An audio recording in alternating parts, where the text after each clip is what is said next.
बगुला, नेवला और सांप की पंचतंत्र कहानी। एक जंगल में एक बहुत बड्ढा और पुराना पीपल का पेड़ था।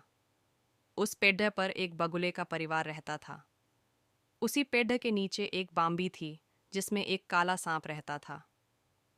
काले सांप को जब भी मौका मिलता था, वह पेड़ पर चढ़कर बगुले के अंडे और बच्चों को खा जाता था। सांप की इन हरकतों से बगुला बहुत दुखी और परेशान था।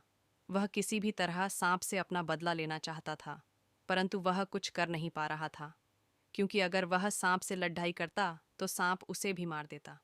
एक दिन उदास होकर बगुला तालाब किनारे जाकर बैठ गया और रोने लगा। बगुले की हालत देखकर केकद्धा पानी से बाहर आया और बगुले के पास जाकर पूछा, बगुला भाई, क्या बात है? आप तो हमेशा हंसते खेलते थे, आज अचानक आप इतने उदास क्यों हो?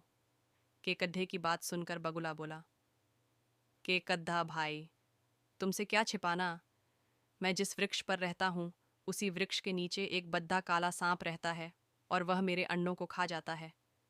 अब मुझे समझ नहीं आ रहा कि उससे कैसे छुटकारा पाऊं। अगर तुम मेरी कुछ सहायता कर सको तो बतलाओ।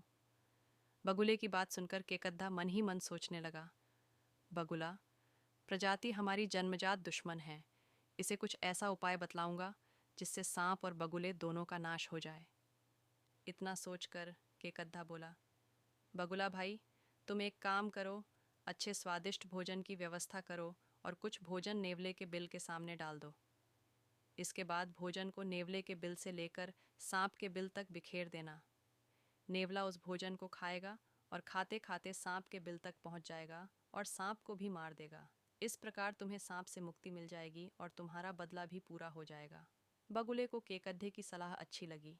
उसने वैसा ही किया जैसा केकद्धे ने कहा था। सब कुछ केकद्धे की योजना अनुसार ही हुआ। नेवला सांप को मारने के बाद पेड़ पर चढ़ गया और बगुले के अंडों को भी खा गया। बगुला अपनी मूर्खता पर पछताने लगा। उसने उपाय तो सोचा, परंतु उसका क्या परिणाम होगा, यह नहीं सोचा था। शिक्षा। बगुला, सांप, केकड्ढे और नेवले की कहानी से हमें शिक्षा मिलती है कि कभी भी कोई कार्य करने से पहले उसके परिणाम के बारे में भी सोचना चाहिए, अन्यथा उसका परिणाम उल्टा भी हो सकता है।